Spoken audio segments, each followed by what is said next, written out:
This one's a doozy. Before we begin, tell me, where are you listening from and what time is it there? The stories. Ranger Station Ledger flagged a missing permit at dawn. At first light, the Ranger Station Ledger spat out an alert that one backcountry permit number did not reconcile with issued copies. The overnight dispatcher circled the entry in red marker and wrote missing, which was the only word nobody wanted to see. Latham Reyes was 39 and worked as a field ranger who managed trailheads, radios, and the old metal key cabinet. He clocked in early, poured coffee into a chipped mug, then read the ledger twice and felt the room shrink. The permit number matched a reservation tied to a solo hiker who had not checked out by yesterday's sunset. The name read Tomas Halper, age 37, and the emergency contact line ended with no answer recorded. The station had a routine for this exact situation, which looked simple on paper and complicated in real life. He pulled the overnight radio log and the reservation printouts, then called the county dispatch desk for archived calls. The dispatcher on duty answered with a clipped voice and confirmed one brief call near dusk from a nearby pullout. The call dropped before the location pinged twice, so they logged it as incomplete. The park sat in a mountain chain that people photographed from a highway turnout that smelled like hot breaks in summer. Locals said the place had thin borders where trails overlapped with old timber tracks and forgotten mining access roads. Latham set a simple goal for the day, which was to verify whether Tomas walked out early and skipped the desk. Some hikers did that, and he hated how often it fooled staff into sounding alarms. He decided to check cameras at the east exit and the service road past the old quarry first. He taped the ledger alert to his clipboard, added radio times from the night log, then headed for the truck with a paper map. A gray Subaru with mud caked behind the plates sat in the day lot under a fading trailhead sign. The plate number matched the permit file, so the vehicle check became the trigger that changed the plan entirely. His voice on the radio stayed steady, but he felt that familiar pressure behind the eyes that always came with missing cars. The last ranger who ignored a parked car overnight still had nightmares about the aftermath that followed. Latham walked a slow circle around the Subaru and took photos of the interior through the windows. He counted a blue windbreaker, a gas station coffee cup, a folded receipt, and an orange wrapper with the corner torn off. He logged the items in his notes and called the plate to the county line to confirm registration. The response came back clean, with a mailing address to a city 2 hours away and no active warrants. Two backpackers in their late 20s shuffled by and looked at the Subaru like it might answer a question. The woman spoke first and said they passed a guy at the junction near the ridge after a late climb. She described a man with a close beard, a faded cap, and a limp that looked like a boot rubbing wrong. She added that he asked about the shortcut to the lake, which did not exist, then waved and kept moving. The guy with her nodded, then said the man had a new pack that made his shoulders ride up like he was not used to it. Witness statements always came salted with memory gaps, yet both details felt real in a way that mattered. Latham thanked them, wrote their names and numbers, then reminded them to check out at the station before they left town. He pulled the dash cam card from the station truck used on the evening loop and plugged it into the office laptop. The last loop showed nothing on the service road, then a fragment of taillights near the quarry gate at gray dusk. The timestamp matched the brief call window from dispatch, which made his coffee taste like metal. He froze the frame where the taillights blinked and magnified the shot until the pixels bled and swam. The shape of the car looked like a small pickup with a roof rack, which did not match the Subaru in the lot. He saved the frame, printed it, and stapled it to the ledger alert for a later look. He called the quarry foreman on the number posted by the locked gate, then asked whether any crews ran equipment after hours. The foreman swore nothing moved, then said the gate lock had a stiff shackle that hated winter, which did not help much. A call came in from the store in the valley, where hikers bought dehydrated chili and overpriced fuel canisters in bright colors. The clerk said she recognized the name from the morning before and remembered that he used a prepaid card with a scratched strip. She mentioned he bought a paper map and a plastic whistle, then asked if everything was all right, which Latham did not answer directly. He requested the receipt copy and any camera footage that covered the register and door. The clerk said the owner saved footage for 2 weeks as a shoplifting deterrent, so she would print stills from around 9:15. The mention of a prepaid card added a wrinkle that he did not like because it cut down searchable paper trails by a lot. He wrote it down anyway, then underlined it twice and moved on. He drove to the Ridge trailhead and checked the kiosk log where people still wrote their plans with dull pencils. The entry for Tomas said out on Saturday, back by Sunday, route Circle Lake counterclockwise, camp night 1 near inlet. The loop around the lake had 4 clear stream crossings and 2 spots where cairns tempted new hikers into old fire scars. He looked for additional notes and found a faint scrawl that read, "Saw tent near logjam after dark," which lacked a dateline. He took a photo, then turned to the ridge where the wind pushed low clouds across a face that liked to break ankles. He walked the first mile with his radio on scan and found fresh boot prints that veered onto the quarry track despite a closed sign. The prints were deep on the outer heel, which matched the reported limp, and the spacing suggested someone who favored the right leg. The quarry track dropped behind fir trees and came out near a rusted gate with a battered lock that still hung closed. A torn strip of fabric in a dull blue shade clung to a stump where a person might squeeze past the hinge. He bagged the strip, wrote the time, then looked up to see crows cross low and fast like bad messengers. He followed the track to a flat where water pooled in old ruts and reflected a sky that never looked friendly in March. A mound of gravel showed fresh tire marks with an odd zigzag that looked like someone learning a clutch by feel. He crouched and ran a finger along the rut wall and felt dust that had not settled into crust, which put the timing close. The quarry foreman had denied any late activity, so the marks likely tied to whoever drove near the gate at dusk. He shot photos, measured the width with a broken stick and a tape, then plotted the line on his map. Back at the station, he spread the notes, photos, and the printed taillights frame across a desk that had a gouge shaped like Idaho. He listened to the archive dispatch call again, which captured a short, breathy voice, saying quick words that fractured with static. The caller had said something that sounded like lost permit or lost person, then a muffled clack, and the line fell quiet. He played the clip 5 times and wrote down 2 interpretations with a question mark, which was the style the supervisor liked. The radio log from hikers listed a second-hand report from a fisherman who heard a whistle near the inlet after dusk. The fisherman had used a cheap handheld radio with a weak battery, so the recording lived as a line of text and not a voice. That was fine, because the whistle purchase from the Valley store had already planted itself in his mind as a breadcrumb. Late morning brought a small-town police officer named Mara Key, who handled the highway stretch that touched the park border. She was 33 and worked patrol shifts that crossed into everything that did not fit elsewhere. She parked by the Subaru and walked up with a notepad and a friendly face that could turn sharp in a second. They stood by the hood and traded notes that barely needed full sentences after years of joint calls. She said the highway turnout camera caught a gray pickup with a roof rack at 1842, heading toward the quarry.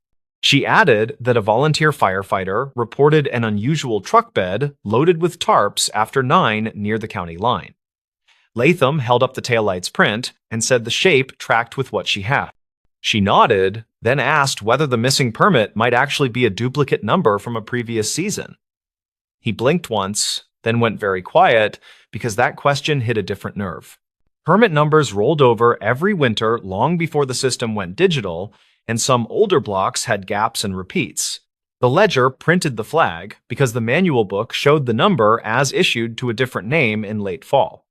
He dug into the archive cabinet that breathed dust and pine and pulled the worn book from the shelf, marked 98. The ink on the page showed the same number assigned to a group from a climbing club from a city 3 hours west.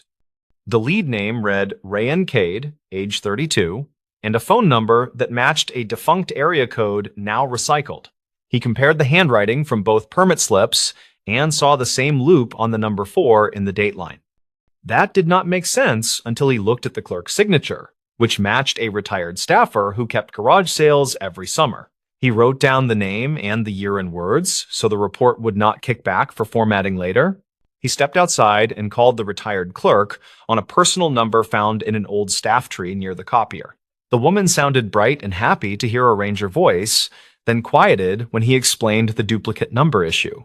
She said she used to pre-write permits during busy seasons to speed lines, then fill names in with a light touch.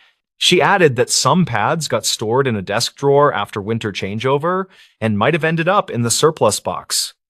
That surplus box sometimes went to the annual trailer sale with old radios and busted snowshoes for pocket change.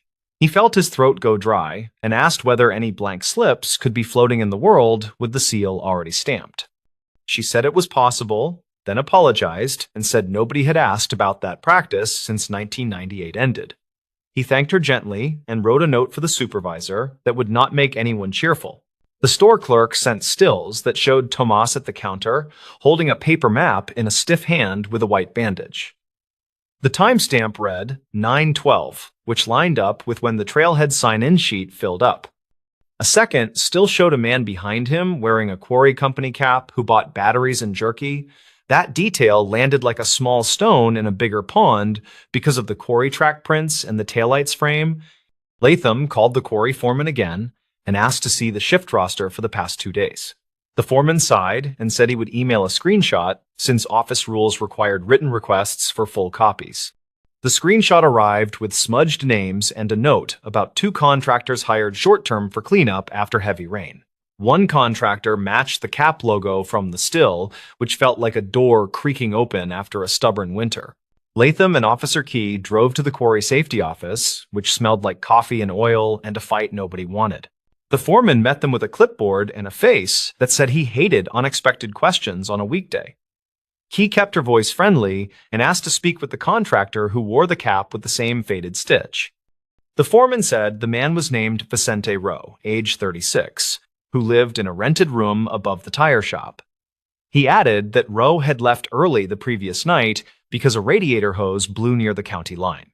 Key asked to see the truck, and the foreman pointed to a gray pickup with a rack and tarps bunched in back. The bed still held a coil of new rope, a rusted shovel, and a muddy cooler that smelled like lake water and gasoline. Latham felt that metallic taste again, which was never a sign of a good afternoon ahead. Rowe arrived from the far lot with hands raised and a look that said he already knew why they were here. He said he had filed a work order for the hose, which they confirmed with a carbon sheet and a phone photo. Key asked whether he had been near the lake after dark, and he said he left the quarry road to test the hose under load. He added that he pulled aside at the turnout near the inlet and heard a whistle that made him wonder about a prank. He did not call anyone because his phone was dead after streaming music during cleanup, which landed badly but not impossibly. He said he saw a small tent by the logjam and a lantern glow. Then a figure waved and yelled something about a permit. Key wrote it down and asked for permission to look inside the cooler, which Rowe granted with a shrug and a steady jaw. Inside lay 2 empty water jugs, a crumpled fuel canister sleeve, and a plastic whistle in an unopened bag from the Valley store. Back at the station, Latham laid the whistle sleeve next to the store receipt copy and saw a mismatch in barcode digits. The sleeve in the cooler matched an older shipment code that the store had sold out months ago during a discount run. That meant the whistle in the cooler likely came from a different source than the one Tomas bought at 9/12. He looked again at the still where Tomas held the map with the bandaged hand and noticed a line of dried mud on the cuff. The mud looked pale and powdery, which matched the quarry fill used to stabilize the service road after storms. He wrote a timeline that pinned Tomas at the store, then likely at the quarry road, and finally near the inlet after dusk. He wrote a parallel line for Rowe that put him at the quarry, then on the same road, then near the inlet while testing a repair. The lines felt too neat until he added the duplicate permit issue that now seemed like a hinge rather than a footnote.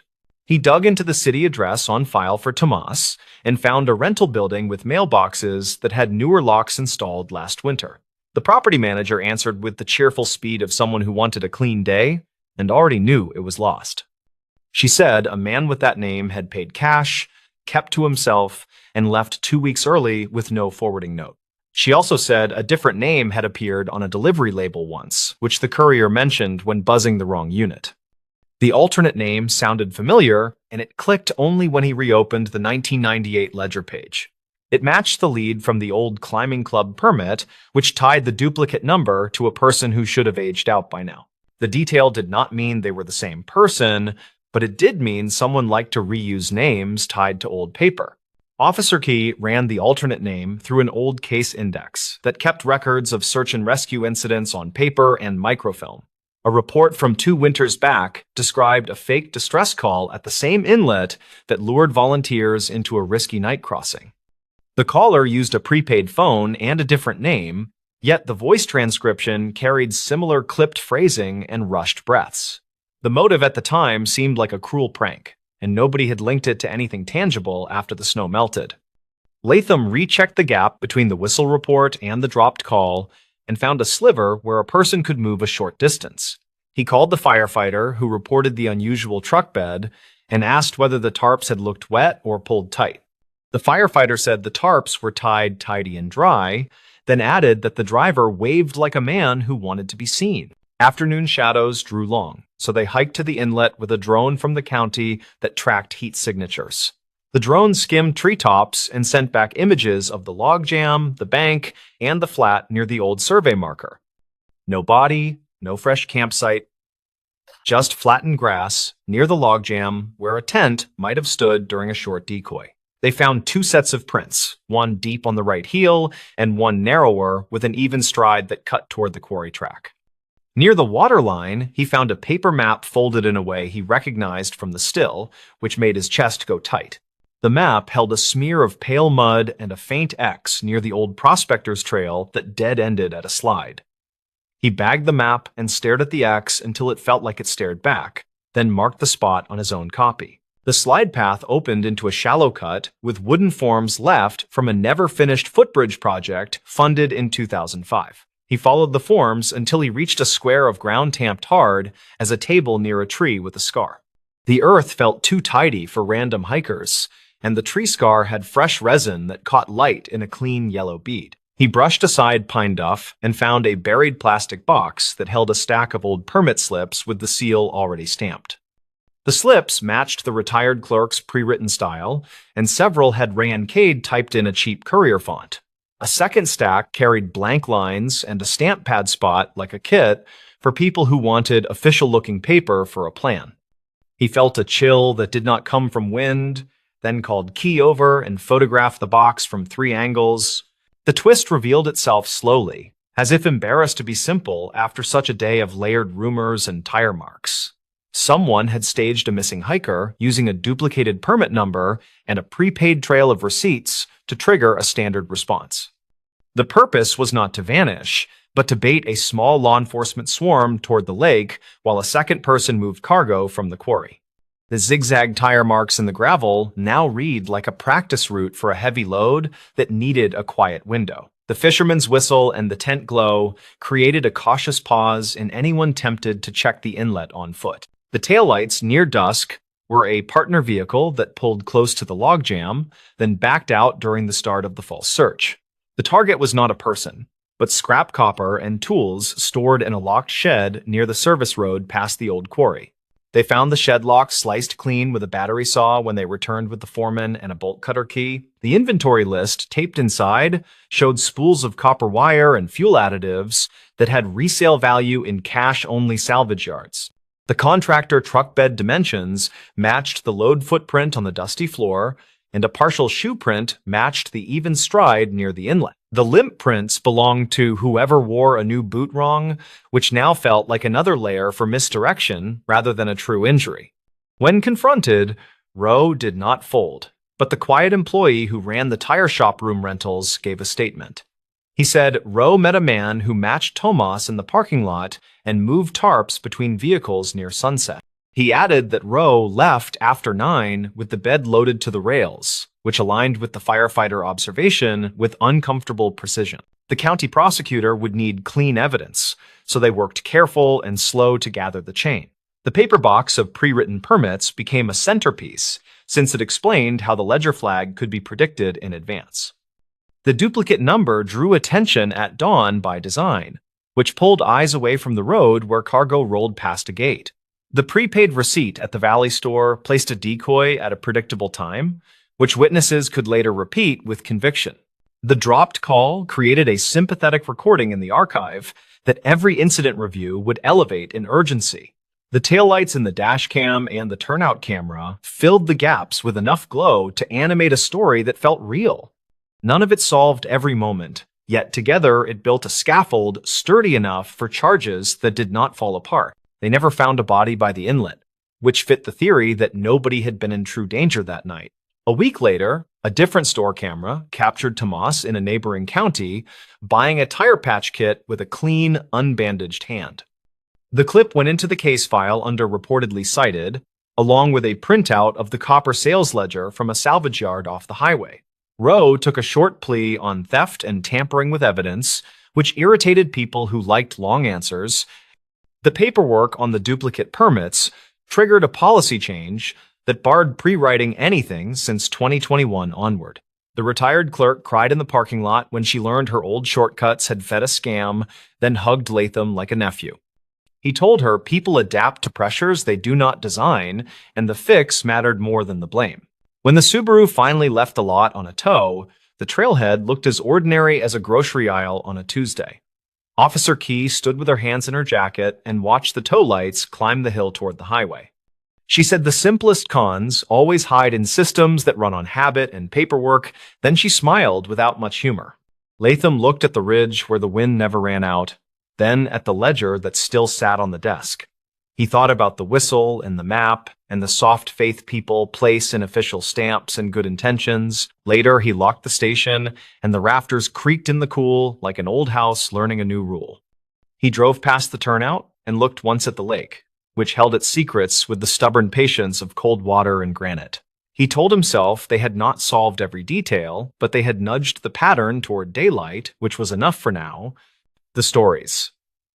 This motel room voicemail rerouted search teams that winter. They kept saying it started with a motel room that smelled like old coffee and bleach, and with a voicemail nobody expected. The recordings came out in late winter after a storm knocked power across the county and kicked the motel phones awake again. Rhea Tavener was 37 and worked as an emergency coordinator for a spread-out mountain county that never felt ready. She had a habit of keeping paper maps rolled in a rubber band and a small camera tucked under her parka.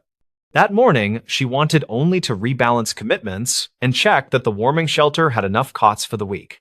She planned to drive the Ridge Road, swing by the radio repeater, and be back before lunch. The incident started when the Nightlark Motel on the highway called the non-emergency line with a strange message they could not clear. The manager, a tired man named Cal Rudd, told the dispatcher that a red light on room 26 blinked, and the phone kept chiming.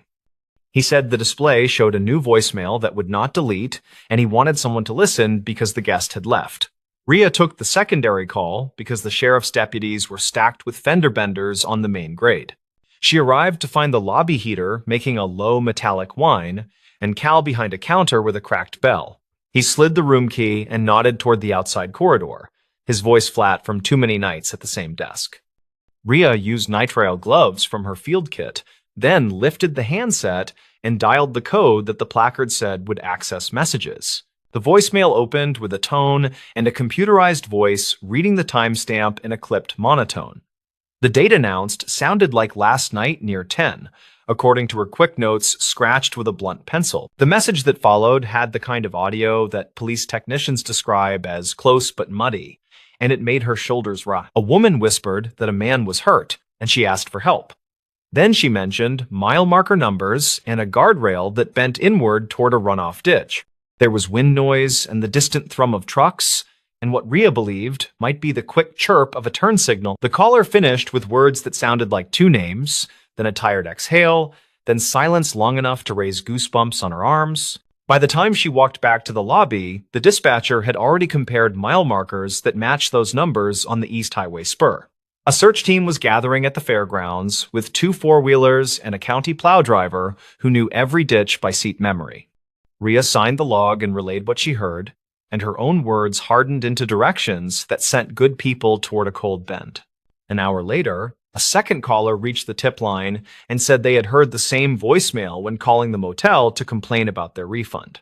That person repeated the marker numbers and added that a dog barked once in the background, which persuaded the consensus further.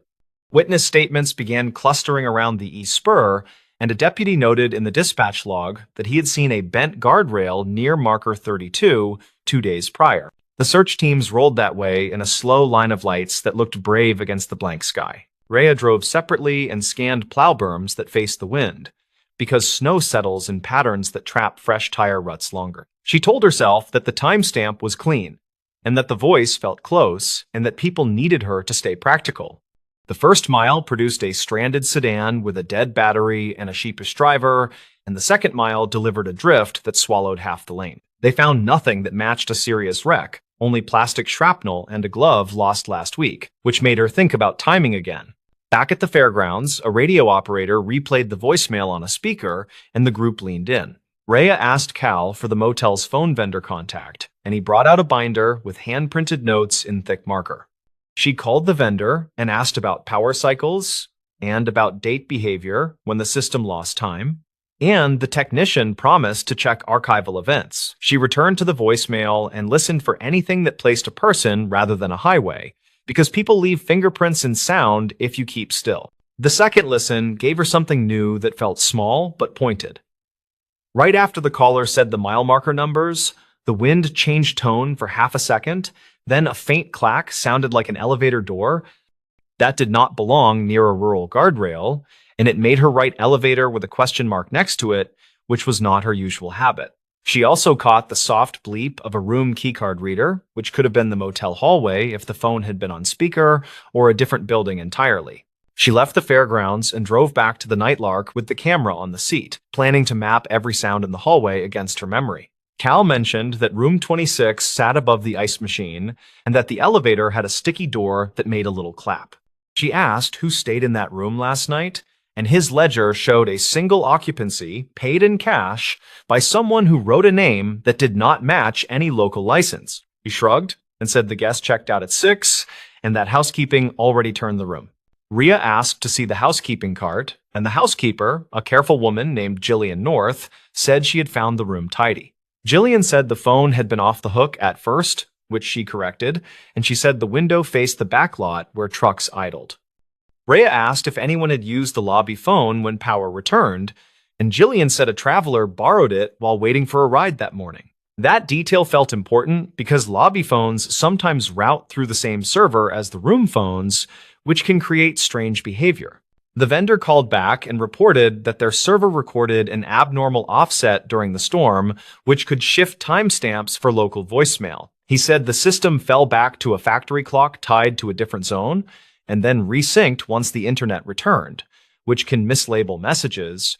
He promised to send a small report, and Rhea wrote down the gist, then underlined the word offset, because she disliked anything that moved signposts during a search. The dispatcher added a note in the log with that information, and the group paused to reassess direction. Rhea listened again and measured the gaps between key clicks and the turn signal chirp, and she kept hearing something like a vending machine compressor. She stepped into the hallway and held her phone down by the ice machine, and her recording later showed the same humming cadence. The voicemail might not have been a live plea from a ditch, but could instead be a message recorded in the building and then captured by the motel system during the storm. She asked Cal whether any old messages archived on the server could return as new after a reset. Cal admitted that he had once lost all messages after a lightning strike and then found them again as new after a technician visit. He said the phone guy joked about ghosts calling back to settle their bills, which did not sound funny to Rhea at that moment.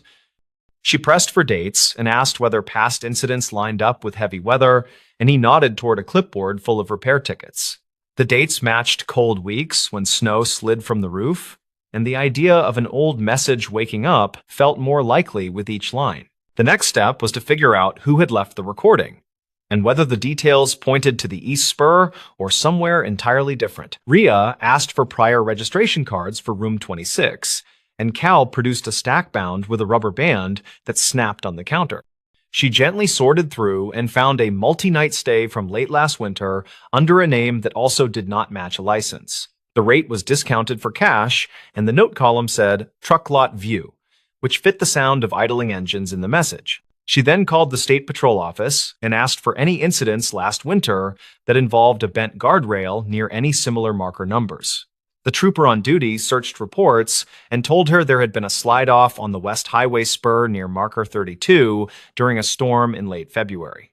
He said the driver had fled before dawn, and a passing snowplow called it in, and the car was recovered later without injuries, according to the archived calls. That wreck would have put a person back in town by breakfast, and possibly in a motel room across from trucks. Rhea returned to the audio and timed the interval between the words and the faint elevator clap, and then timed the lobby elevator with her own phone recording. The match was not perfect, but close enough that a court would likely call it consistent under ordinary conditions, according to her training notes. She also realized the turn signal chirp probably belonged to a guest being dropped at the front door, not a car on the highway. The dog bark could have been a pet in the lot, which often happens near the vending area after check-in. She asked the radio operator to broadcast a simple clarification and to slow the east spur sweep while a second team checked the west. The deputy, who remembered the bent rail on the east, admitted he might have mixed the side of the county in his earlier note, which happens when shifts run long. The west team found the old repair spot with fresh snow around the posts and an evidence marker for a past accident half buried under ice. It seemed the voicemail referenced a prior event that had already closed, and their winter storm had wrapped it in new confusion. Rhea then visited the neighboring diner, where the night shift sometimes noticed details people forgot to hide, and she asked about the guest who paid in cash. The server, a college student named Del Finch, said a man sat alone near the window around 9, then stepped outside to take a call. Del remembered because the man cupped his hand over the motel phone receiver in the lobby, which struck Del as old-fashioned, and then asked for a ride to the bus station. That would place the phone call inside the building. During the same hour, the voicemail claimed she requested the motel camera footage for the hallway by room 26, and Cal said the system stored 2 weeks, which happened to straddle their storm. The timestamp on the clip showed a flicker at 9:58, right before the server saw the man on the lobby phone, which made her careful notes lean toward a local recording. A county technician extracted the audio from the clip, and while it was muddy, a mechanical ding from the elevator landed exactly where her earlier timing suggested. The odds of a live highway recording sharing those indoor sounds felt very small. The twist arrived quietly when the vendor finally sent logs that showed the voicemail database replayed queued items after resyncing and labeled some as new. One item matched a stored call from late winter last year that had been partially corrupted, then reconstructed during the reboot. The metadata showed room 26 as the destination for that older call, which explained the light and the stubborn message and made the puzzle sad rather than sinister. The message people heard belonged to a different night and a different problem that resolved without tragedy, and it had been pulled forward by a storm. Rhea wrote a summary for the incident file that emphasized the difference between live audio and replayed audio, then highlighted the risks during outages. She recommended an added step where dispatch confirms time against independent sources when a tip arrives through a system that just recovered. She also asked the motel to change their default message code and to put a note by the desk to call her office if room phones behave oddly after storms. Cal agreed and added a bright sticker to the binder with her number, which made her smile despite the long day. The search teams returned after noon with tired faces and a neat inventory, and they ate chili from a crock that steamed the fairgrounds office. Rhea thanked each person by name and reminded them that a wrong turn during a fast morning did not mean a bad job. She said the lesson was about signals and systems and about winter technology that lies twice, and everyone nodded while they warmed their hands. She filled out the reimbursement forms for fuel and gloves and slid the packet into the outgoing tray with a note for finance. In the evening, she sat at her kitchen table with the paper map unfurled and marked the motel with a small circle. She added a line toward the west spur and penciled in the marker numbers with a question mark to reflect how close memory can sit to fact. She listened to the voicemail one last time through headphones, and this time the vending machine compressor sounded obvious enough that she wondered how she missed it earlier. Fatigue makes patterns where there are none, and urgency can turn a whisper into a highway without much effort. A week later, the vendor installed a firmware update that locked time against a battery backup so power glitches could not shift anything. The sheriff added a line to the dispatch checklist about confirming independent clocks, and the radio operator taped a bold reminder above the console. Jillian named the ice machine Manny as a joke in the break room because it hummed in the same rhythm as the recording. Dell laughed and said the elevator still clapped, but only when someone shoved a luggage cart too hard against the door. In a different winter years ago, the same storm pattern had toppled a repeater and blacked out an entire valley, which lived in Ria's head. She thought about that while walking past a wall of snow tools at the supply shed, and she decided to put spare batteries for hotel systems on the grant list. It felt like a small change inside a big map, and that was how she survived seasons that piled risk on top of routine tasks. She pinned the grant idea to her bulletin board and wrote a short sentence that read, "Verify time before direction." No one ever found the man who left the cash registration during the recent night because he boarded the bus and vanished into ordinary life. The earlier driver from last winter had been located and fined, according to the archived paperwork, which made that thread tidy in the official sense. The county slid back into the rhythm of plows and calls and an occasional lost tourist, and the motel phones stayed quiet except for room wake-ups. The red light over room 26 stopped blinking, and the ice machine chugged along with stubborn loyalty. Rhea kept the pencil notes in a folder labeled with the motel name and the date and included a copy of the vendor logs. She handed a training copy to the new deputy class and asked them to listen once without context, then again with the building map. The exercise worked because people learned how easily a detail snaps a hunch in half, and how worth it is to test every hunch. They left with a habit of checking other clocks before sending trucks into the cold, which is the sort of habit that quietly saves lives. By late spring, the guardrail on the west spur reflected the sun with a fresh coat of paint, and the plow berms had slipped away. The fairgrounds chili pot was replaced with a cooler of sports drinks, and the radio chatter turned toward camping permits and picnic warnings. Nobody brought up the voicemail during the season kickoff meeting, but everyone remembered the morning they chased a ghost along the east spur. The minutes simply read "Time Verification Protocol Updated," which looked small on paper and felt big in practice. People who were not there will say it was obvious from the start, and they will wonder why teams moved before verifying. People who were there remember the tone in that whisper, and the way good intentions sprint when wind hits the valley wrong. Rhea thinks the truth sits between those angles, and that winter rewards humility more than certainty, especially when phones and storms share a stage. She wrote that in the margin of her map, in handwriting that tilted uphill like a person leaning into a cold night. When she passed the Nightlark one afternoon with the window cracked, she heard the elevator clap echo through the empty corridor. It sounded like a period at the end of a long sentence that finally made sense, and she let the thought linger until the highway bent. The motel squatted back into its season of travelers who just need a warm bed and a snow-free path to the door. The voicemail lived on in a folder, and in the way the county listened to machines, and in the simple habit of checking the time. The stories. Paramedic returned a ring to this hospital wing. The ring sat in a small evidence pouch with a folded intake label, and the label named "This Hospital Wing." Security logged the delivery in the overnight book with a careful time, and they filmed the handoff at the ambulance bay. Calder Ruiz was 34, and he worked nights on a private ambulance that covered the mixed urban fringe. He drove a high-mileage rig with a sticky rear latch, and he kept a quiet notebook under the dash. He finished paperwork after sunrise when the cafeteria coffee tasted burnt, and the elevators finally ran without packed gurneys. His simple plan for this morning made sense, and it fit the tired mood of the shift. He would drop the ring, sign the property line, and clock out before the traffic built. The ring was a plain yellow band with a shallow engraving, and the engraving read LK and May 14.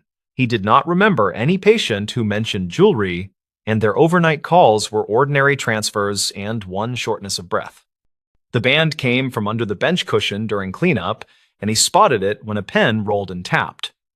He pocketed the pouch because it felt wrong to leave it, and he headed for the East Wing desk.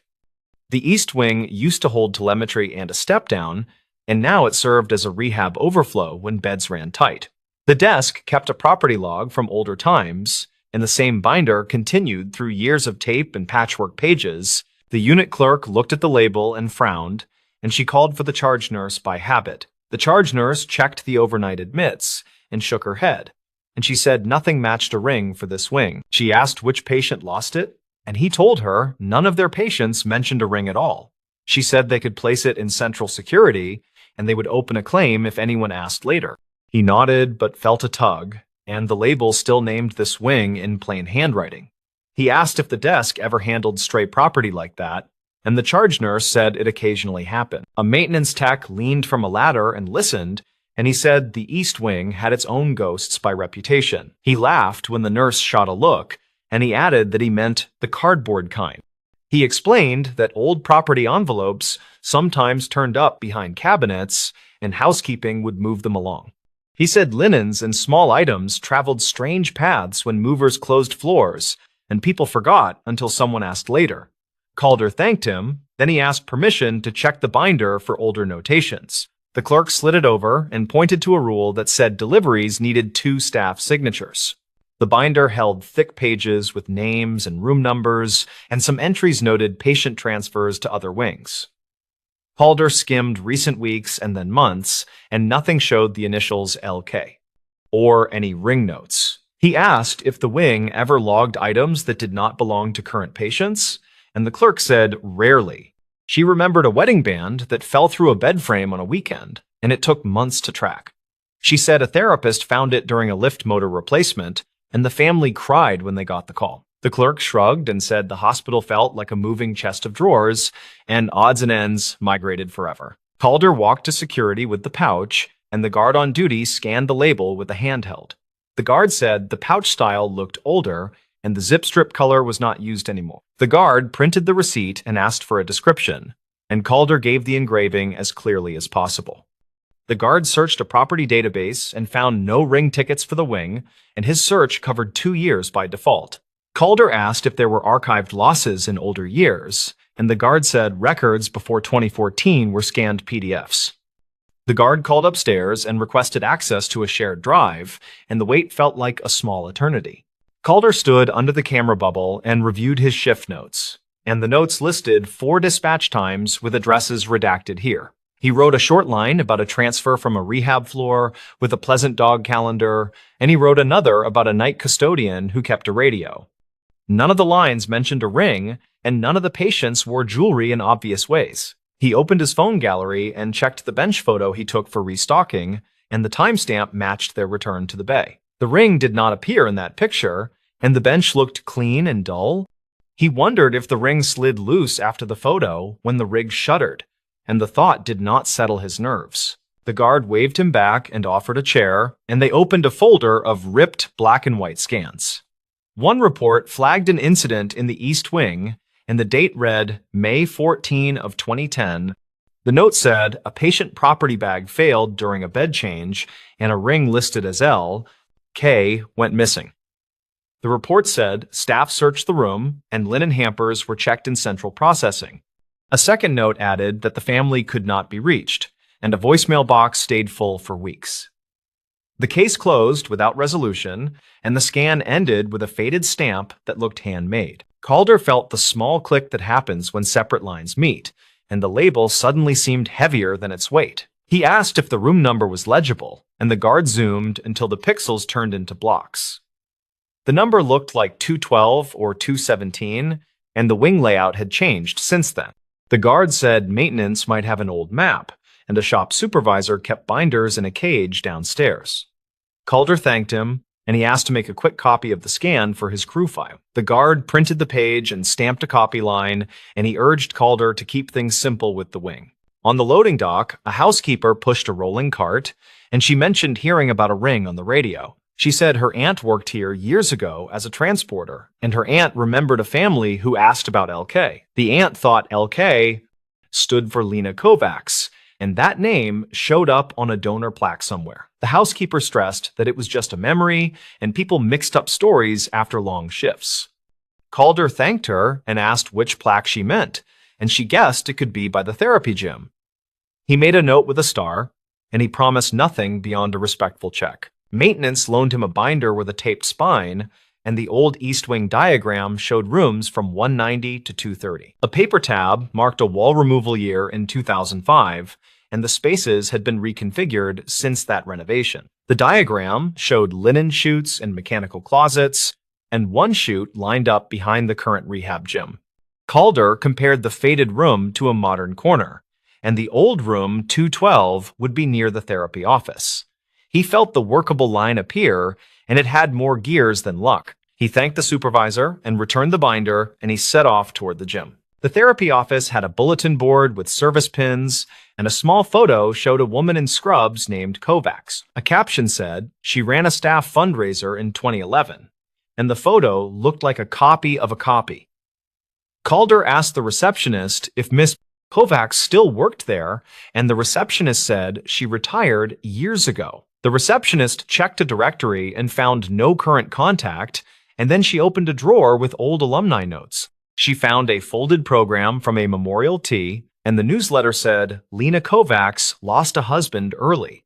The print used careful language, and it did not mention the ring or the initials. Calder felt a chill that did not belong to superstition, and he asked security if he could call the number on the old scan.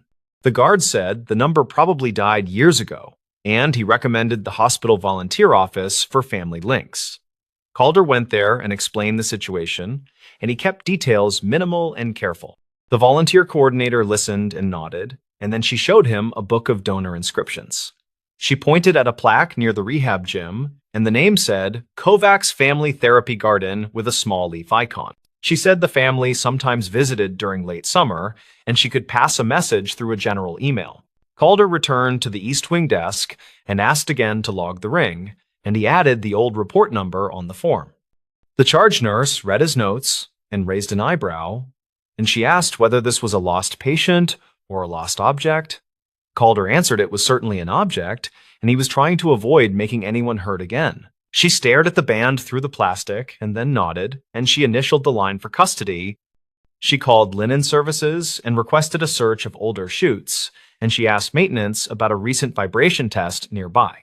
She then told Calder she appreciated the thoroughness, and she would add her number to the receipt. On his lunch break that arrived at almost noon, Calder called his partner from the shift and asked about the bench cushion. His partner said the cushion ripped months ago near the latch, and small things sometimes fell into that hollow void. He said he once lost a pen that rolled out 3 weeks later, and they both laughed about the gremlins. Calder asked if any hospital staff had borrowed their transport stretcher recently, and his partner said rehab used it during a power test yesterday. The partner said the rehab techs pushed the stretcher over a threshold that made the whole thing shudder. Calder pictured the ring jumping free inside the cushion, and the moment drew a simple line through time. He walked to biomedical engineering and asked about the rehab stretcher loan, and the tech on duty pulled an asset report. The report showed a loan to the East Wing therapy office, and the return time matched their arrival last night. The tech said the stretcher had a known rattle in the side rail, and small items could migrate if they slipped. Calder requested permission to inspect the rail, and the tech handed over a hex key with a cautious smile. He removed the end cap and tipped the rail, and a dust mix fell with a soft hiss. Nothing else emerged, and the ring hypothesis remained just that. And yet, it still felt reasonable. Calder tried laundry services next and asked whether a ring could travel from a chute to a truck and back. The supervisor said it happened rarely, and a ring could ride a torn bag to a cart and escape later. The supervisor said older chutes sometimes released surprises when motors kicked, and vibration made lost things walk. She said one time a pager chimed from a folded blanket, and everyone jumped because the model was ancient. She wrote down the ring details and promised to ask her staff, and she asked for the property receipt number. Calder thanked her and climbed the stairs because the elevator seemed suddenly crowded. A retired nurse named Myra arrived for a flu shot, and she recognized the old pouch design at the east desk. She said those pouches vanished after 2012, and she used to seal them with a blue strip. She looked at the initials and stopped, and she softly said Lena kept her maiden name for work. She remembered a shift when a patient requested a chaplain, and afterward a ring went missing from the bag. She said they turned the room upside down and found nothing, and she cried telling the family that week. She asked whether the ring was truly here now, and the charge nurse said it was in security as of this morning. Calder asked whether Myra could share a statement, and she agreed to write a short note with dates as best she could. Her handwriting looked steady for a long history, and she described a bed change and a linen swap. She recalled a code earlier that day in a nearby room, and equipment had moved through the hallway quickly. She said carts piled up while everyone managed the chaos, and the chute doors swung as orderlies cleared hampers. She noted that Lena worked that corridor and often stayed late, and she kept paperwork near the therapy office. Myra ended by saying the family did not push a complaint, and the grief felt huge enough already. Calder added the note to the property file, and he asked security to copy the PDF and the asset report. The guards stapled everything carefully and wrote a short chain of custody line, and then he called his supervisor. The supervisor arrived and listened without interruption, and he nodded at each small connective piece. He said it sounded plausible that the ring traveled by linen or by stretcher rail, and the return timing fit. He asked whether anyone had reached the Kovacs family, and the volunteer office answered that a general email was sent. He decided the ring should be placed with the wing director for now, and then returned when the family responded.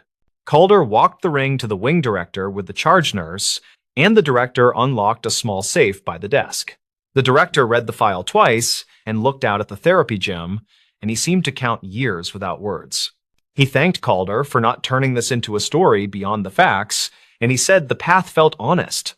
He said sometimes the building kept tiny traps from old renovations, and objects slid back into daylight when ready. He placed the ring pouch on a velvet pad, and he wrote the time and his name with a careful hand. He said they would hold the ring in the wing, and they would make sure the right people heard. That afternoon, a volunteer returned with a printed email, and the message contained a phone number that still worked. The director asked Calder to stay as a witness, and they called the number on speaker in a quiet office. A woman answered and identified herself as Mira, and she said she was Lena's niece by marriage. She listened to the summary and asked a few precise questions, and her voice shook on the second. She said her aunt still wore a thin band and a chain, and this sounded like her husband's original ring. She said the family visited the garden plaque every May, and they never stopped asking about a lost ring. They met in a neutral conference room with frosted glass, and the director set the pouch on the table. Mira brought a small photo from 2010, and the ring in the picture looked like the one in the pouch. She asked to hold it for a moment, and then she breathed as if she had been underwater too long. She pointed to a tiny scratch on the inner edge, and it matched a bike fall from their early years together. She explained that the initials were his and hers, and the date marked the wedding by a justice in a quiet office. She thanked the room and said she did not want a ceremony, and she was just grateful for care. Calder signed the witness line and pushed the pen toward the director, and the moment felt weightless and plain. Mira asked whether anyone would mind if she visited the therapy garden, and the director offered to walk her there. She asked if the ring could remain with the wing for a little while, and she wanted to place flowers first. The director said the wing would be honored, and he promised to contact her if any details surfaced later. Calder stood back and watched the distance between grief and closure collapse, and it looked like a hallway finally cleared. He nodded to the charge nurse and pocketed his notebook, and he promised to replace the bench cushions soon. 2 days later, the linen supervisor called Calder and said a tech found a torn seam in the stretcher cover. The tear ran along a hidden edge that opened under vibration, and small things could hide there without notice. The tech also found a coin lodged deep inside, and its date hit the same era noted in the file. The supervisor said this was not proof of the ring path, and it felt like a friendly witness. Calder took a picture of the seam and added it to the binder, and he logged the maintenance request for replacement. The small chain of custody now included the rail and the cover, and the line grew stronger without pretending certainty. The wing director arranged a short gathering by the therapy garden, and a few staff who remembered Lena came by. They set a small card that said, "Returned to the East Wing," and they left space for a family decision. Mira arrived with her 2 cousins and a bouquet, and she asked if she could speak to the gathered staff. She thanked everyone for treating the story with hands open, and she said the ring could stay displayed for 1 week. After that week, she would take it home, and she would bring it back every May as a quiet practice. People nodded because the balance felt right, and the garden bench caught the late light gently. Calder watched from the edge with his coffee, and he remembered the pin that tapped the bench before he saw the ring. He thought about the way buildings hold on to things, and how people read meaning into dust and echo. He thought about dispatch logs that look cold until someone traces them, and then the script becomes a real day. He considered the lines that join strangers into an honest arc, and he respected each break where evidence speaks. The ring did not prove fate, and it did prove persistence, and it showed that care can be methodical. He left the garden before the applause faded, and he headed for the bay to start another shift. On his next overnight run, he noticed the new bench cushion, and it no longer swallowed dropped pens into hiding. He kept his notebook on the dash and wrote a line about the East Wing, and he kept the words simple. He wrote that a ring once traveled the hospital like a seed on wind, and the wind finally stopped here. He wrote that people made that stop happen by checking maps and calling quietly, and by not rushing a story. He wrote that the wing felt different now, and the difference came from patience more than any grand event. He closed the book and turned on the radio, and the night answered with the ordinary sound of work. Weeks later, the director sent a copy of a small framed note, and it now sat by the garden plaque. The note stated that a staff family recovered a long-missing ring, and it had rested here for a time. It stated that the return involved a paramedic, a clerk, a guard, a supervisor, and a retired nurse. It added that the file included a torn stretcher cover and a scan dated May 14 of 2010.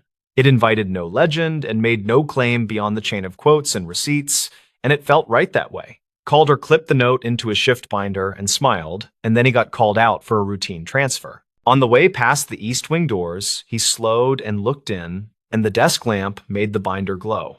The charge nurse raised a hand without words, and the unit seemed calm in the bright noon. He thought again about how evidence moves on small wheels and how the best stories stay quiet when finished. He considered how many families carry unclosed lines and how sometimes a lost object can stitch one shut. He knew this ring did not solve grief, and it gave shape to a memory that had gone thin with years. He swung the rig into the daylight and felt the road through the wheel, and the city rolled forward like usual. Months later, he learned that Mira returned each May with flowers, and she touched the glass with the ring inside. The volunteer office kept the file updated in a narrow drawer, and the drawer label read East Wing Recoveries.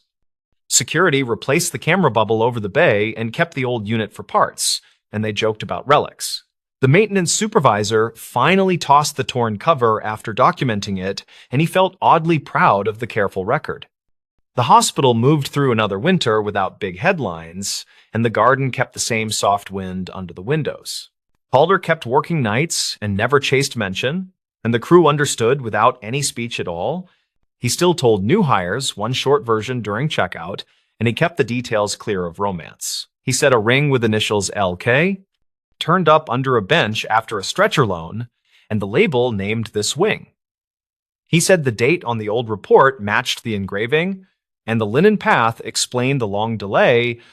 He said good records and patient calls made the circle close, and that promise is why they log everything. He said someone cried without making a scene, and that is how truth usually presents itself at work. Then he pointed to the property pouch drawer and the fresh bench cushion, and he told them to check twice.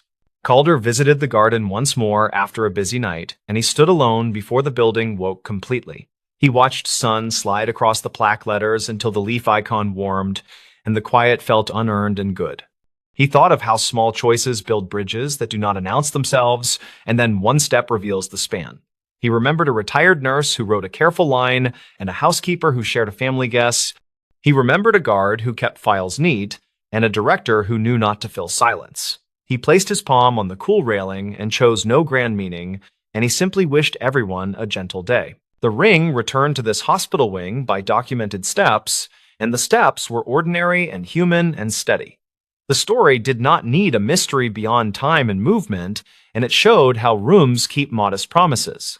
He considered that a bench cushion, a torn cover, and a faded scan can hold a family together again. He thought that is enough for any place built to heal, and he walked back to the bay without speaking.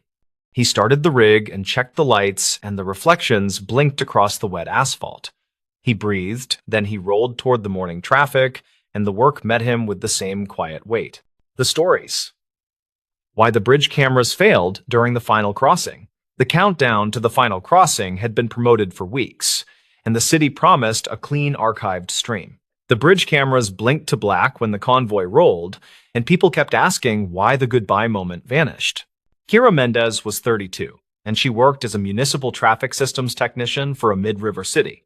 Her plan that night was simple, and it involved checking status lights and saving a complete recording of the closure.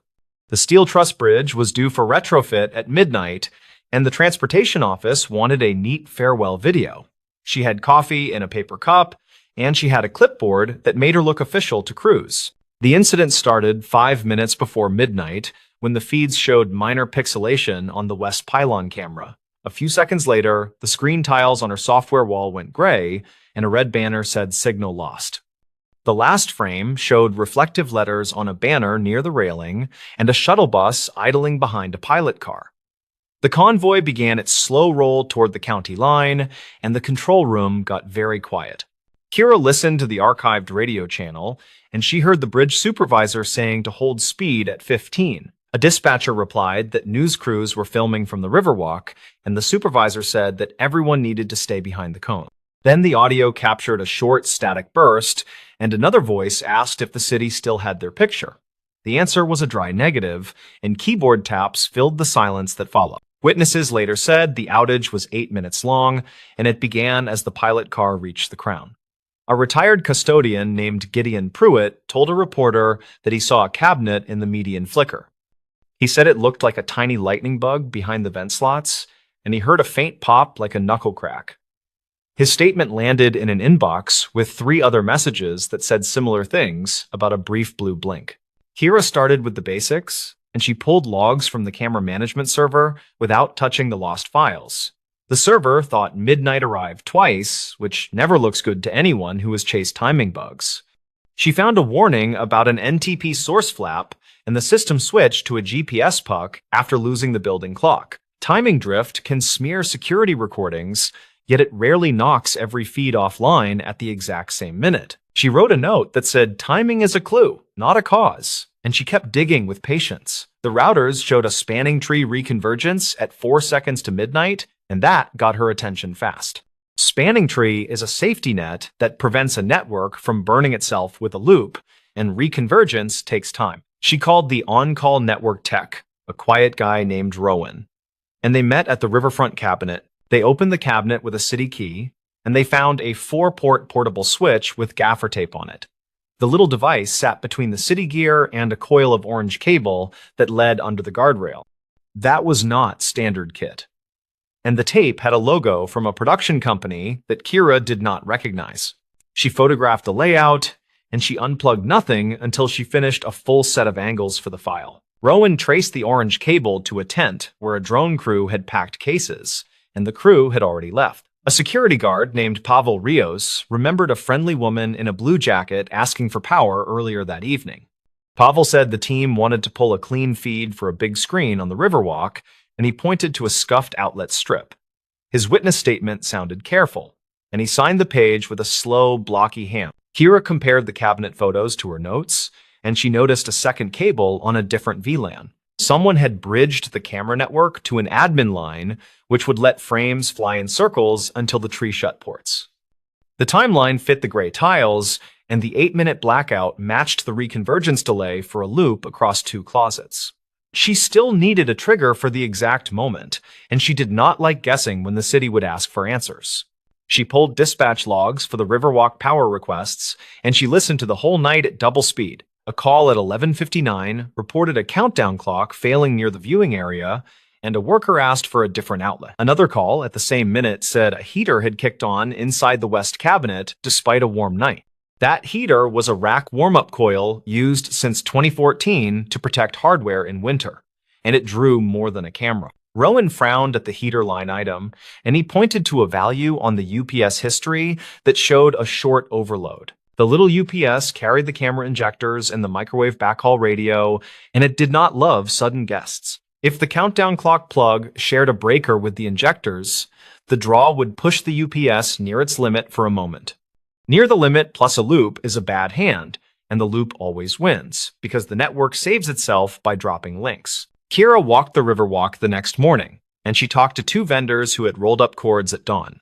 One vendor said a volunteer offered a splitter when the big screen lost power, and he remembered the splitter had city tape, Another vendor said the drone crew asked where the cabinet breaker was because their screen kept blinking and nobody had the answer. The statements were casual, yet they matched the strange dance of power and packets near midnight.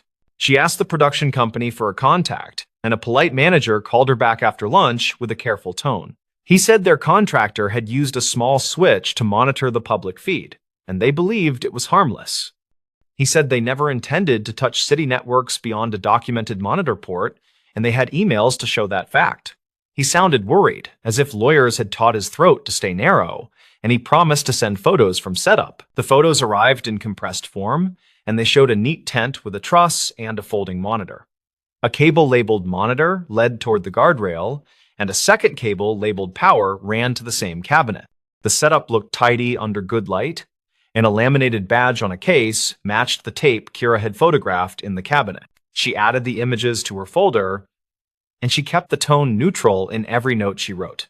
She still needed to explain the last pieces, and the final footage angle kept bothering her with its reflection. The last frame from the west camera showed a bright banner near the railing, and the letters looked metallic and sharp.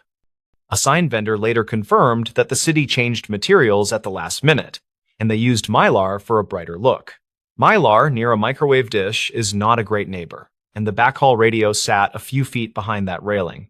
Kira climbed the tower stairs with Rowan, and they checked the dish for scuffs or misalignment under gentle wind. The dish was tight, and the cable made a clean loop that would please any inspector who had seen careless work. A scratch along the feed horn matched Gideon's tiny lightning bug description, and Rowan thought a brief arc could have happened. He said a floating ground could arc when a heater kicked in, while a loop forced the switch to rethink its links. They looked at the UPS again, and they saw a time-stamped blip that coincided with the heater line he had noticed earlier. A ground strap near the cabinet door had fresh tool marks, as if someone loosened, then tightened, then loosened again. Pavel remembered a worker with a silver badge checking the strap during the day, and he believed the badge looked temporary. He did not accuse anyone, and he did not embellish, and that made his memory feel steadier with time. A radio hobbyist named Lana Cho sent Kira a short audio clip from her scanner, and it included an interesting fragment. A voice said, "We lost it again, right at 0, and another voice replied, "The mirror banner is killing the dish angle." The clip had the squeal of an open mic, and it included a shout for someone to move the sign immediately. Lana kept the original recording, and she dated it from a receiver with a time reference she maintained carefully. Kira built a timeline that started with setup and ended with the convoy reaching the county line under flashing beacons. The drone crew plugged a small switch to a cabinet monitor port, and they also hit a convenience outlet to power their screen. The countdown team later borrowed that same outlet for a clock, and someone added a splitter that pushed the UPS near the cliff. At the same minute, a heater coil cycled. The loop between camera and admin lines forced Spanning Tree to rewire the network. The microwave backhaul radio tried to hold modulation, while the dish saw Mylar flash from a waving banner over the railing. A brief arc at the horn marked the overload moment, and the UPS shrugged as the injectors cycled in self-defense. The network dropped non-essential links until the tree calmed, and the cameras starved for power while the bus rolled by. 8 minutes later, everything recovered, and the last frames returned to a quiet bridge with only taillights in the distance. She tested the theory instead of declaring it solved, and she set up a controlled loop with a spare cabinet. Rowan brought a portable switch and a splitter, and they hooked a dummy clock and a space heater to simulate draw. They hung a sheet of Mylar behind a small dish, and they watched link lights as the UPS meter leaned into the red. The picture dropped in a pattern that matched the outage graph, and the recovery time was nearly the same as the archived gap. The city attorney asked for careful wording, and Kara kept her report plain and rooted in the logs and statements. She wrote that the outage was caused by a loop introduced by a third-party device connected to a cabinet switch. She wrote that concurrent power draw caused a protective brownout on the injector bank, and the Mylar reflection reduced backhaul margin. She wrote that the combination aligned at the convoy start and the system behaved as designed to protect itself. There were no villains in the file, and there were only decisions that stacked until one more decision leaned on the pile. The production company paid an invoice for a review of future practices, and they issued a short apology that avoided dramatic language. The city barred portable switching devices from cabinets without written permits, and they posted a plain sign that said, "Do not plug in here." The Riverwalk now had a dedicated outlet post with a meter and a breaker that belonged to special events. Kira saved the last recovered frames in a folder marked Final Moments after the fact, and she kept a second copy offline. She did not watch them often, and she did not chase blame in private, and she slept fine despite a long week. The bridge sulked under scaffolding and tarps for months, and the retrofit finished in a crisp morning 2 years later. People cheered during the reopening, and the cameras held their picture while the first car drifted over the new deck. Later, she visited Gideon at the Riverwalk, and he pointed at the sunset like a man who graded light for a living. He said he liked the quiet after a big repair, and he liked how the river never cared about the drama. Kira laughed, and she said the river had better uptime than most networks she had nursed through storms. He nodded once, and he said the city should write that motto on the cabinet door in permanent black paint. The final crossing remained a story without visuals, and it turned into a local trivia question about timing and luck. People asked why the cameras failed at that exact moment, and she would answer with the same simple sentence. The cameras did not fail. The system protected itself when we pushed it into a corner with too many little choices. It was not sabotage, and it was not a conspiracy, and it was not a broken promise carved in steel. That answer never made headlines, and it never satisfied anyone who needed a single dramatic cause to tie a bow. Yet it was true enough for a file labeled complete, and it was sturdy enough to stand in front of questions. She believed that was all a public story needs, and she believed that was enough to close a small and stubborn loop. The river kept moving, the bridge returned to work, and the cabinets hummed in their careful metal boxes by the rail. The stories. This tape from the lake wasn't meant for you. The box of tapes arrived with a smell like wet cardboard and cold metal, which fit the label scrawled across the top. The handwriting said property of lakeside maintenance, and under that a warning marker in red that felt a little performative. Ria Kovac was 34 and paid by the city to digitize old media back into living memory, which meant long headphones days. She sat in a windowless room behind the reference desk and fed cassettes into a deck that clicked with patient devotion. Her plan for the day was not ambitious. Just finish a carton before her lunch sandwich bled through the paper. The incident began when she lifted a cassette from the stack with tape flaking like dandruff across the shell and saw the note. Someone had written this tape from the lake was not meant for you in the same heavy hand that marked the box. She laughed by herself, then she rubbed the shell with a sleeve and slotted it into the dubbing deck. The first sound was wind on an exposed mic, then a voice with the plain vowels of a person who never moved away from county lines. The man said, "Recording starts now," then counted off time the way divers do when they want witnesses later. The hiss of water followed, with a hollow knock like an oar catching a ladder. Ria tapped a notepad and wrote, "Lake intake, maintenance crew, late summer." She preferred notes to memory, because notes never tried to impress anyone. The voice returned with an update that felt almost scripted, and he said the police have cleared the North Shore and no one wants to check the culvert. He added that the marker buoy drifted during last week's storm, which would confuse people using the old map rather than the fresh survey. Ria paused the deck and stared at nothing. Then she wrote, "This is not training audio." She listened again while the deck began to wobble a little, as if it felt nervous. The man on the tape called a second person by name, which Ria wrote as Reed, though it could have been Reed, and asked for a tow line length in the book. Papers rustled in a way that sounded practiced, like they had been rustled for microphones before. The second voice was younger and annoyingly cheerful, and he read a number that did not match a chart Ria remembered from a digitized manual. She looked up the manual in a folder and confirmed the discrepancy while the tape kept turning. The complication grew through small things that did not agree with each other, which is how real messes usually announce themselves. A splash came with no shouting, then a calm description that a scooter had bumped something that was probably a log. Another voice off mic said 30 paces northwest from the pier, which would only make sense to people who used sneakers to measure water. Ria paused and wrote, "Witness statements use paces. Training crews do not."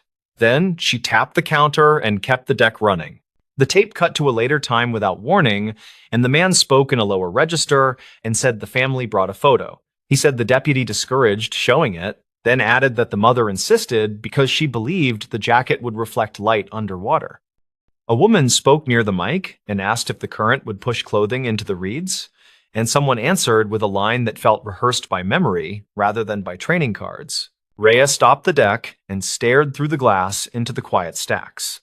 Then she wrote, "Reported missing teen in 1998, probable night swim." She did not know that case personally, but people in her building remembered headlines that arrived 2 summers before the county fair built a second gate. She pulled the archive software and typed terms that felt respectful and cautious, then broadened the search when nothing appeared in scanning range.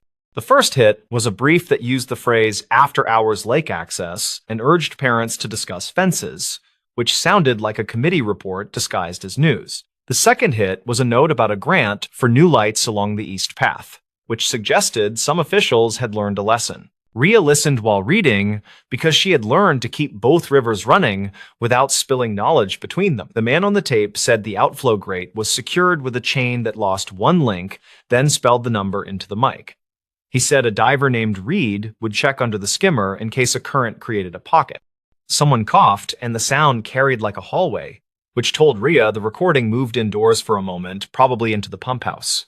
She stopped the deck and called the public safety office through the desk phone because she preferred clean lines when tape started speaking like living people. The clerk transferred her to a sergeant who kept his voice flat, and he told her there had been many training tapes over the years. He said storage procedures were not always followed, then asked which lake facility label appeared on the shell. She read the letters and silence followed. Then he said he would send an email so everything stayed orderly. Rhea saved the audio to a drive with a date and words and wrote a note that asked for retention guidance, which protected her later. While she waited, she listened again and started catching small textures she missed before, like the way reeds snap near a shoreline when pulled straight out of mud. The man described a sneaker with a broken lace loop, and then he reported the make of a lighter found below the pier that matched several described in earlier calls. He kept saying reportedly and according to people on scene, which sounded careful enough to make a person suspicious. The investigation pushed her out of the room and into places that smelled different, which is how she knew it was working. She walked to the old photo and map drawers past the genealogy corner and pulled a laminated lake grid from the early 2000s that showed markers before the storms moved the buoys. The North Shore marker had 3 possible placements depending on survey year, and the tape described a search pattern that matched the oldest one. She wrote that misplacement would pull a sweep away from the culvert by several yards during a clockwise pattern. Rhea checked the dispatch book that the clerk kept for walk-in requests, and she asked for the log around the week she guessed from the grant article. The book was clean where it mattered and messy where it did not, which is how real logs behave when they are used rather than polished. Several calls mentioned a late-night figure seen near the maintenance gate, and one call specified a tall person wearing a reflective vest that did not match city issue. The vest detail caught her attention because people remember shiny things when they feel useless bystanders. She went to the bait shop at the road bend because people who sell minnows remember who buys coffee the morning after an ugly night. The owner was Tamsin Duarte in 58, with a strong memory for weather fronts and weak patience for tourists. When Rhea asked about North Shore nights from a certain summer, Tamsin cut her off and said people still parked on the service road to drink and break bottles.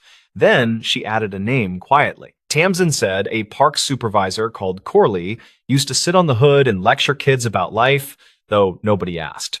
The name did not appear in the tape, but small towns prefer a rotating cast in the same old play. Rhea checked a directory in the library office and found a Corley under Parks with a middle initial and a retirement date in 2007. She called the number listed and reached a house sitter who said the man had moved south for better joints, which sounded reasonable. She left no message and wrote a line that asked if Corley ever held keys to the pump house after hours, then underlined it. The deck resumed chewing while she read, and the man on the tape grew more precise, as if he knew the mic would be his memory. He said the grate was clear and the scooter had not found anything new, then asked Reed to try the intake lip again. He added that the mother asked about the jacket again and whether dye would spread from the fabric, which sounded like a thought returned to after anxiety chewed it thin. The woman said she had seen a store video of the jacket that week, which told Rhea the incident had a concrete timeline. Rhea pulled the police scanner archive that the library kept on an old server because nobody could agree on legal disposal, and she searched for mentions of the brand. A scanner summary from late summer of 1998 included a clerk report about a young buyer who paid in coins and smiled at nothing. The same summary mentioned a second caller who said a man in a Parks vest argued with a boy on the east path near the lockbox. The timing lined up with the grant discussion about lights, which tied the city's sudden interest to the noise around the lake. The twist showing itself was not a single aha, because that belongs to movies that need curtains. It was a set of small corners that fit together when pushed with patient hands. Rhea realized the tape sounded like a real-time memory created for someone who was not at the scene, likely a supervisor who needed consistent detail later. The repeated phrases and spelled-out numbers matched how people build an alibi they can safely repeat without emotion. The note on the shell felt like a message to that specific person, a plain way to say, "This is yours and you know why." She rewound the tape to the early mention of the drifted buoy, then she pulled an aerial photo set from the state survey that sat in a drawer. The week after the storms, a maintenance record said the buoy was returned to the older anchor by a small crew without a diver on site. If that were true, the inner sweep of a clockwise pattern would miss the culvert mouth during the first pass, which a clever person might count on. She tried the geometry with a pencil on tracing paper and saw a shallow cone opening exactly where a current would pocket light plastic. Rhea went back to Tamsin and asked if anyone ever found a jacket that fooled a search, and the woman stared a long time. Tamsin said a teen found something pale tangled in reeds the following spring, but the deputy told him to leave it and call. The item was gone when they returned, and the kids stopped talking about it after a meeting with a parks official in a corner booth. Tamsin said she did not like how the official smiled at the end. Then she told Rhea to be careful with old tapes because they roll out like rope in water. She shared a summary with the sergeant by email, using careful words that respected the difference between suspicion and proof. He called rather than write back, which told her he took the summary seriously enough to avoid records for the moment. He said the department had a thin folder with a waterlogged scooter note and a few statements, and he had always believed the sweep pattern was sloppy more than sinister. Rhea said the tape sounded like planned narration for absent ears, and the sergeant stayed quiet long enough to make his thoughts obvious. The payoff finally arrived in the smallest possible way, because people rarely confess in grand gestures when they can do it in shorthand. At minute 40 of the tape, the man lowered his voice and said, "Reed, tell Corley this marker is for the training reel." Then he spelled an odd sequence. It sounded like letters mixed with numbers, which Rhea first took as a buoy code until she remembered a note in the archives about maintenance padlocks. City padlocks used a shared code that changed each spring, and the tape included a similar pattern with 2 digits swapped. She checked padlock logs that were still on paper because privacy rules kept the spreadsheet in another building, and the pattern matched the east padlock from that summer. The swapped digits would open the maintenance gate without leaving a standard key entry, which would make late-night arrivals look like routine trips in the morning. The person who needed that information was not a diver or a deputy, but a park supervisor who liked to sit on hoods and pretend to mentor children. Rhea played the end again and wrote that the tape was a message, not a record of good work under pressure. The line "this tape was not meant for you" was probably aimed at anyone outside a small circle who might later hear it by accident. Corley retired in 2007 with commendations for hours served, which was a different metric from the one that matters in the quiet presence of water. The teen on the grant timeline vanished from the archive after a few weeks, and the paper changed topics the way papers do when people stop calling. She turned in her notes to the sergeant and asked for a receipt because she understood how institutional memory leaks through cracks when nobody labels boxes. He said he would log the audio as potential evidence, even if the statute road was unclear, and he thanked her for resisting the story-shaped shortcuts. She felt tired in a way that would not fix itself with coffee, and she stopped the deck with her thumb resting on the button longer than needed. On her way home, she pulled into the park and sat in the lot without climbing out, Then she watched a gull bully a sandwich bag. The lake wore its afternoon wind, the way old glass carries waves inside, and she thought about objects that travel farther than people plan. She pictured a jacket catching on a grate, then releasing after weeks. Then she pictured a vest reflecting just right in a corner eye on a dark path. She said nothing to anyone because there was nothing to say that would not become a speech, and speeches never fix water. Later that week, the sergeant called and said the department would reopen a file enough to review procedures from that season. He did not say the word case, and he did not say closure, which she respected. He asked if she would burn a clean copy of the audio with no EQ adjustments, and she said yes because the original was theirs now. She returned to her desk and labeled a disc with careful letters. Then she slid it into an envelope that carried a little static when sealed. She kept one personal note in her drawer that read, "Listen for the words people repeat when they want to be believed." The tape had taught her that patterns are not only for divers and surveyors, but also for liars who fear their own imaginations. She recorded that thought in her daybook and closed it with the last of her calm. Then she put the next cassette in the deck. Someone had written North Dam Inventory on the shell, which sounded refreshingly dull. That night, she drove past the bait shop and waved at Tamsin without stopping. Then she took the long way around toward the public beach. The markers shone without drama, and the path lights hummed with a noise the city would ignore until a budget meeting. Rhea parked by the picnic area and walked to the fence where the service road ended. Then she watched the chain on the gate while cars passed behind her. It had a new lock with a digital face and a sticker that said city issue and nothing more. She returned to her car and wrote one last line on a napkin so the thought would not echo through sleep and turn into something else. She wrote the tape reached the wrong hands on purpose years later because objects look for the people who will understand them. It was never meant for the public or the paper or the desk with the humming lights. It was meant for a single person who knew a code and loved arrangements. The lake accepted every plan without comment. Then it kept its own quiet notes until someone listened with stubborn attention. In the following weeks, the library received a small budget lift earmarked for media preservation, which made Rhea feel both pleased and uneasy. The sergeant stopped by and left 2 donuts that tasted like remorse trying to be kindness, which she appreciated.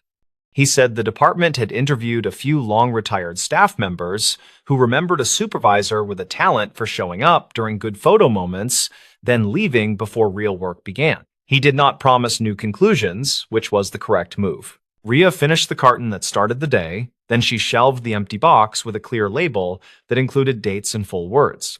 She had learned to keep history gentle but firm, like a hand holding a shoulder before a hard sentence.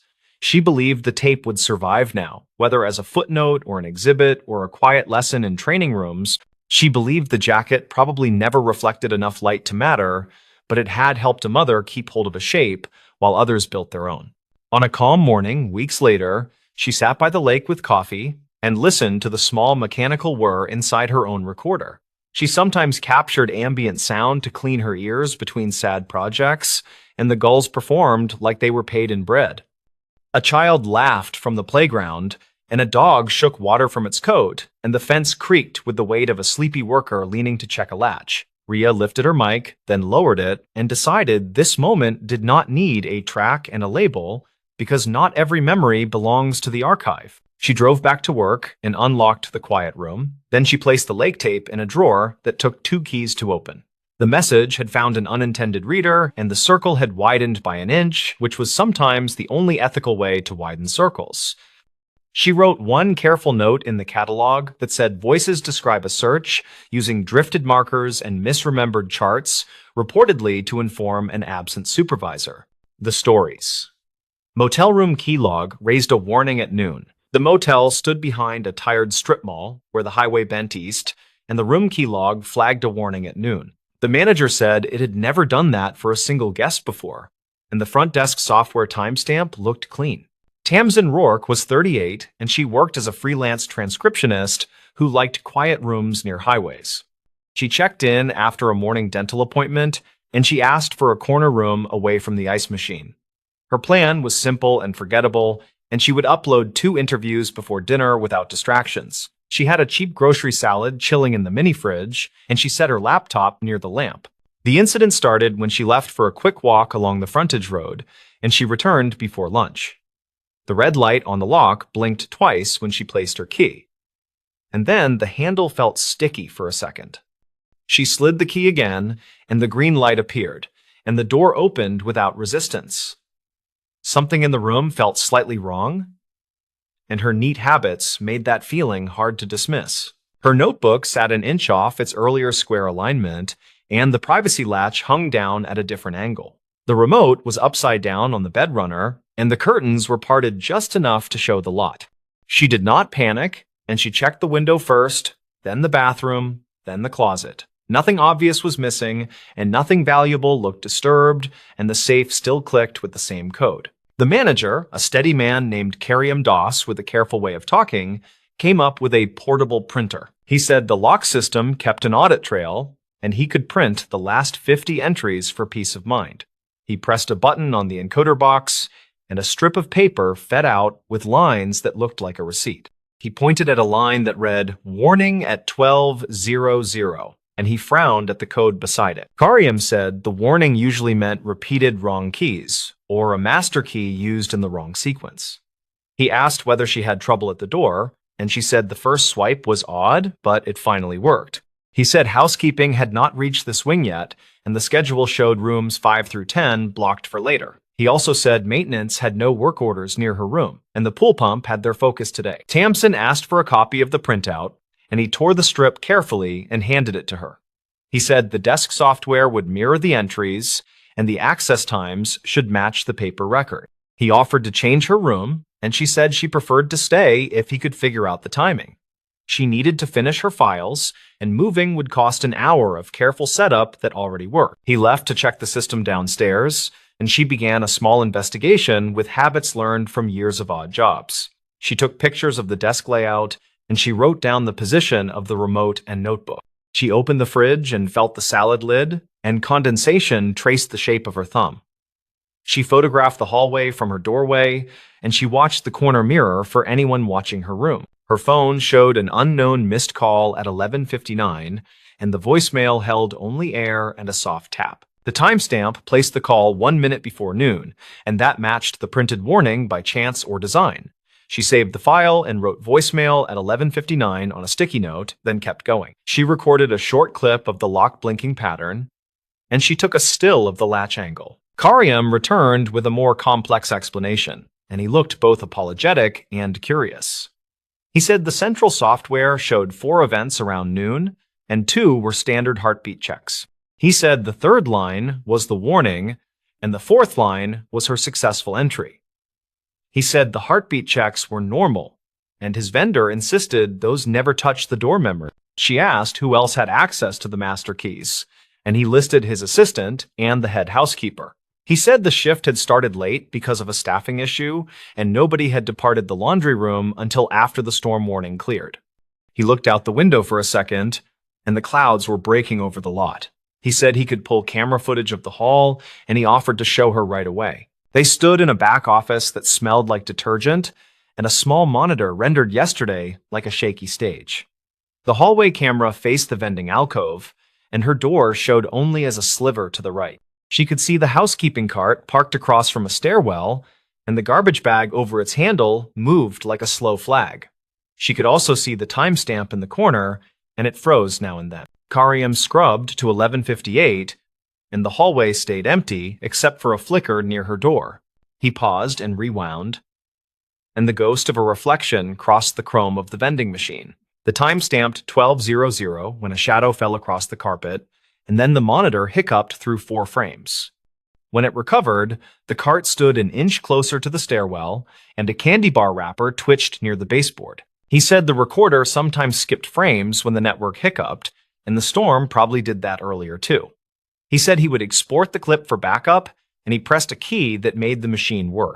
He printed another lock log at the front desk, and he noticed the codes looked different than the hallway printer. He muttered that the right column no longer showed the same vendor identifiers. Then he shrugged. Tamsin stayed gentle but persistent, and she asked for the front desk call records for the last 2 hours. He logged into the phone system and printed a list, and the sheet showed her incoming call at 11:59. He said the number looked like a regional call center trunk, and he did not recognize the exchange. He also pointed to a call from housekeeping to the desk at 11:47, and the note field read linens. She walked back to the room and pushed the privacy latch up, and she placed a glass against the door to hold it steady. She laid the two printouts side by side and traced the times with a pen, and she felt the rhythm of a pattern. The warning line sat like a pivot between routine checks, and the voicemail landed like a pebble against glass. She put her ear to the door and listened for wheels, then returned to the desk. Her own notes from the morning had a small clue that now felt louder, and she leaned into it. The motel website had listed check-in at 3, and the desk allowed 11 that day after a phone request. She remembered the clerk saying the system was fussy about early openings, and he had to enable the room manually. She asked whether that action wrote to the door, and he had said it usually did not write outside the server. She decided to create a timeline using what she had, and she kept her sentences short inside her head. She wrote walk begins at 11:25, and she wrote return at 11:58 by phone clock. She marked unknown call at 11:59, and she marked warning at noon per log. She marked successful entry after noon, and she left a space under the hallway camera skip. She started checking external sources that could anchor the minute hand, and she searched for weather alerts. The city office had posted a gust advisory that morning, and the timestamp read 11:49 on the archive page. The motel shared the notice on a social feed, and that repost time read 11:52. She noted those times and circled the hallway camera skip, then took another breath. 2 doors down, a long-term guest named Felton Jarvie stepped out with a laundry bag, and he watched her writing with polite curiosity. He wore a maintenance polo from a utility company, and his hands were clean in a careful way. He asked if everything was all right, and she said the door log showed a warning while she was gone. He said he heard a tap near noon from her door, and he thought it was someone knocking softly. Felton told her he had walked past the vending alcove at 11:55, and the housekeeping cart was not there then. He said the head housekeeper usually parked by the elevator, and moving the cart to the stairwell meant a quick run. He said the stairwell door sometimes stuck in humid weather, and people jiggled it with hip or shoulder. He offered that detail without drama, and he returned to his laundry with a nod. She wrote, witness heard soft tap near noon, and she wrote cart location changed between 11:55 and noon. She returned to the office and asked Karim whether any staff used the stairwell before lunch. He said the head housekeeper clocked a call to the desk for linens at 11:47, and she likely went down the stairs to the supply room. He said he could ask her directly, and he picked up the radio.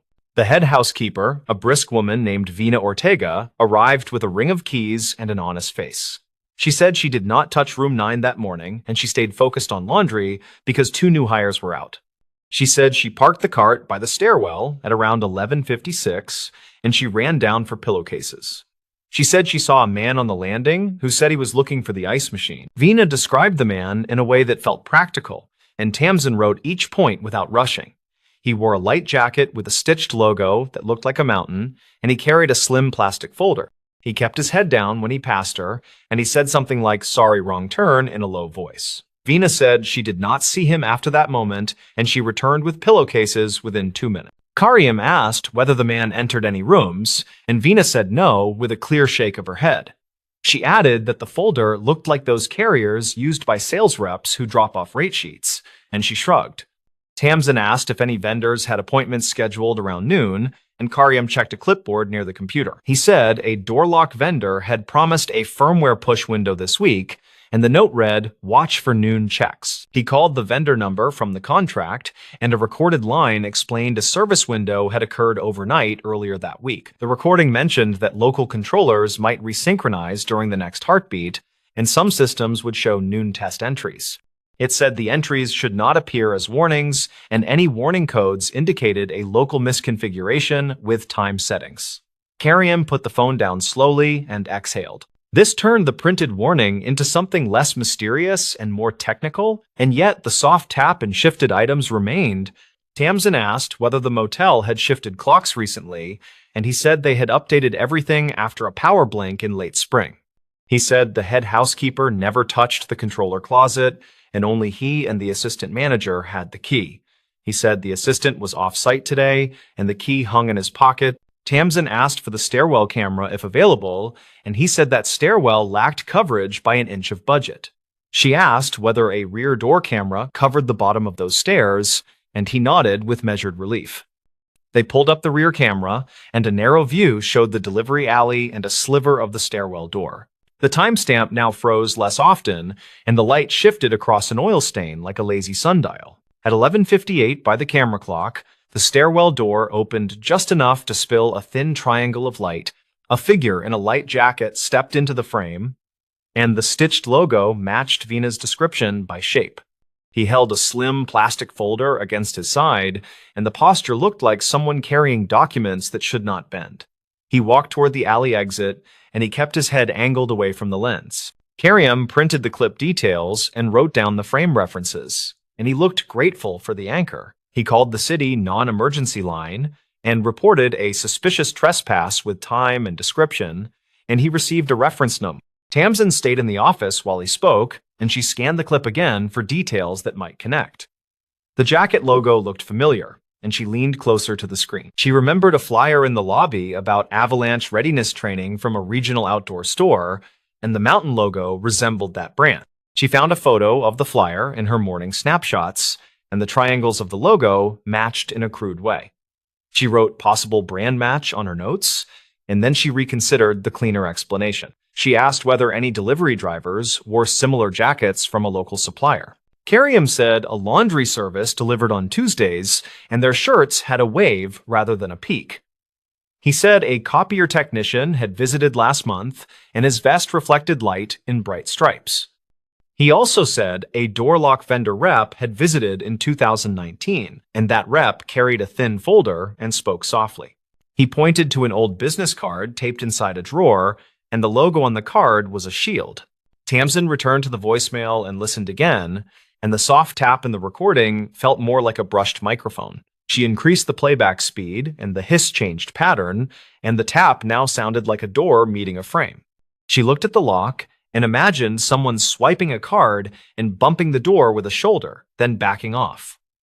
The warning at noon could align with an invalid swipe, and the soft tap could be that bump. She compared the hallway camera skip with the rear camera movement, and a pattern gained weight.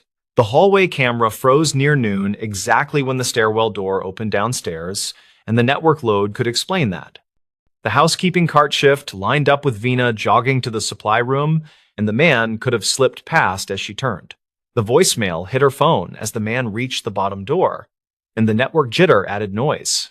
She also checked her own photos from the morning, and one showed the privacy latch at a different angle before she left. The after image showed the latch touching a scuff on the frame, and the before image left a finger of space. That meant someone likely opened the door enough to disturb the latch, then reset it with an unfamiliar hand. The remote upside down could be a subtle cue of a rushed search or simply clumsy housekeeping. The twist arrived when she noticed the line at the very top of the first printout, and she traced it with her pen. The header used a 2-letter time zone label that did not match the server region, and the offset would shift noon by 1 hour. The rear camera time showed one set of minutes, and the hallway printer showed another set on a slightly different clock.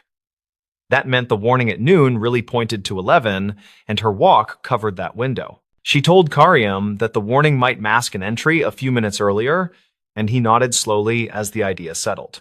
He pulled the controller settings and found a daylight rule applied twice, and the vendor menu allowed only one checkbox. He disabled the duplicate flag and printed a fresh log, and the warning line now read 11:58 after correction. That timestamp matched the voicemail and the rear camera movement on the dot. With the corrected time, the man in the jacket appeared at the stairs exactly when her door reacted, and the picture sharpened. Vina confirmed her quick run for pillowcases at 11:56 by wristwatch memory, and Felton's soft knock memory seemed solid enough. Karim called the non-emergency line again with the refined time and the clearer description, and the dispatcher thanked him for the update. Later that afternoon, a patrol unit stopped by and reviewed the printed clips and the fixed audit trail, and they asked simple questions. They said a regional scam had targeted small motels by posing as vendor reps, and the goal was to test doors for forgotten valuables. They said the suspects favored just checked rooms with early occupancy, and a front desk distraction sometimes played a part. They took the folder details and the logo sketch and said they would file a report. Tamsin finished her interviews with the door double-latched, and she kept one eye on the hallway mirror when grabbing ice. She moved her wallet to the safe and spread her notes across the desk, and the scene felt accountable now. She typed a short summary with exact times and saved every photo twice, and she kept the lock printouts flat under the clip. She handed copies to Karim before dinner, and he thanked her in a tired voice. Before she slept, she replayed the day with a practical mind, and she measured her fears against the evidence. The door lock warning at noon had sounded alarming and mysterious, and the correction removed some dramatic weight. The network's skips created suspicion, yet they explained themselves when matched with weather alerts and stairwell footage. The man in the jacket had moved like a test rather than a charge, and his exit suggested caution over violence.